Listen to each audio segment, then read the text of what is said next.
Good morning, everybody. Welcome to Rhyme of the Times for the week ending 6th of April 2024. Rowling challenges the bill over the new Scottish bill. MP Will looked for an online thrill, but was put through the mill, and now his secret has been spilled. Israel and Hamas still haven't had their fill of blood being spilled and continue to defy the UN's will. But the IDF is grilled when aid workers are killed. After 75 years, NATO's purpose won't be fulfilled until evil like Putin stops wishing the world ill. Some may have thought it was an April Fool's, the Scottish government with a new set of rules. The hate bill meaning it can now be seen as an act of hate to say a man has a penis. Okay, so that's perhaps being facetious. We're talking about trans women having a penis. But some think this could be the thin end of the wedge, freedom of speech being pushed right to the edge. J.K. Rowling was ready to have the new law tested and dared Scottish police to have her arrested. Humza Yousaf thinks it's great legislation, but Scottish police seem to have reservations. They were quick to say Rowling had not crossed a line. No jail time, no fine. For them it's all fine. For the Scottish plod, not being PC is no crime. Probably because they just don't have the time. The UN ceasefire in Gaza never took hold, as Israel and Hamas won't do as they're told. Patience with Netanyahu is wearing thin, with much of the world, but also from within. On Sunday, demonstrations across his own country showed he'd lost the dressing room, to put it bluntly. Team Israel no longer believes in its leader, who still seems defiant if a little beleaguered. The news on Tuesday was shocking and stark, with Israel maybe overstepping the mark. The West have stayed mainly on Israel's side, despite thousands of Palestinians who've died. But Tuesday was a whole different kettle of fish as Western aid workers joined the memorial list.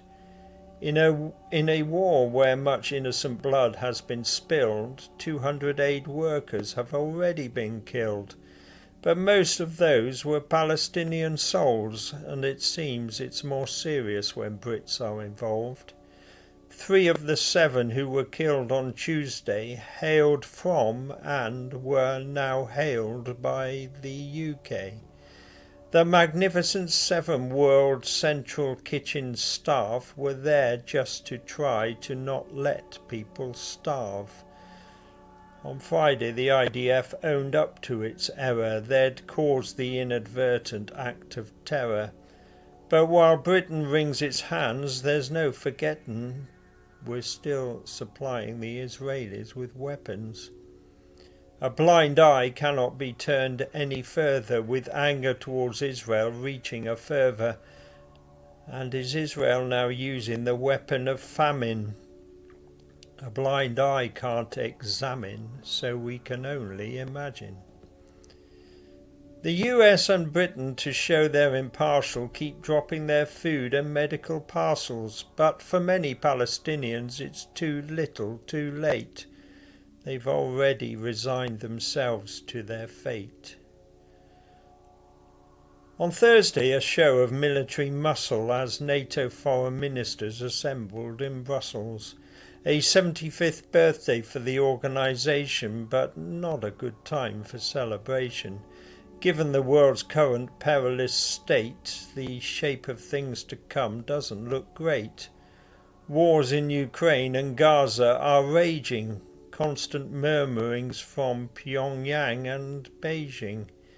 NATO's a deterrent not meant for engaging, never been in the business of war waging. But not engaging is seen as cowardice by the likes of Putin, who then take the piss, and now the whole planet is on the abyss. What can NATO possibly do about this? Free markets, free speech and free expression versus state control and brutal repression. It might not be a time for celebration, but NATO still deserves veneration from people in the West of all generations, even if its strategy may need renovation.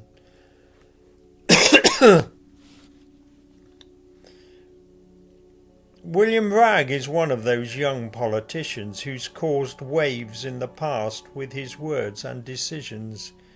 For the last 4 Tory leaders, it cannot be denied he's been on their side and a thorn in their side. Quite prominent within the Westminster bubble, he's been open about his mental health troubles. But last week something came out into the open, showing he hadn't been so open. In fact, he'd been hoping the world wouldn't find out about his transgression and inexplicable online indiscretion. Ragg had used the internet, we assume, to find a friend on the gay dating app Grindr. But a honey trap had been set, not to catch a bumblebee, rather to trap a bumbling Tory MP.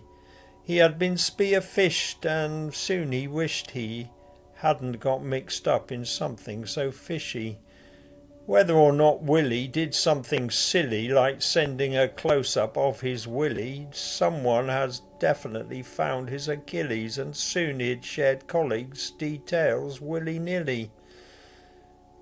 A mysterious male had utilised blackmail to cause a security breach on a grand scale. To Rishi it should have been a red rag to a bull, but Will gave an apology fulsome and full.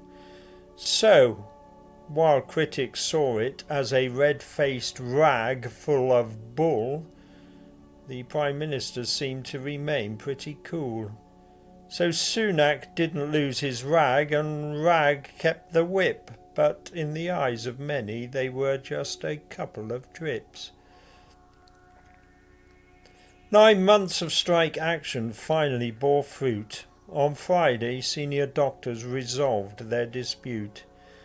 20% for some at the end of the day is the consultant's resultant increase in pay, while for junior doctors a deal is still miles away.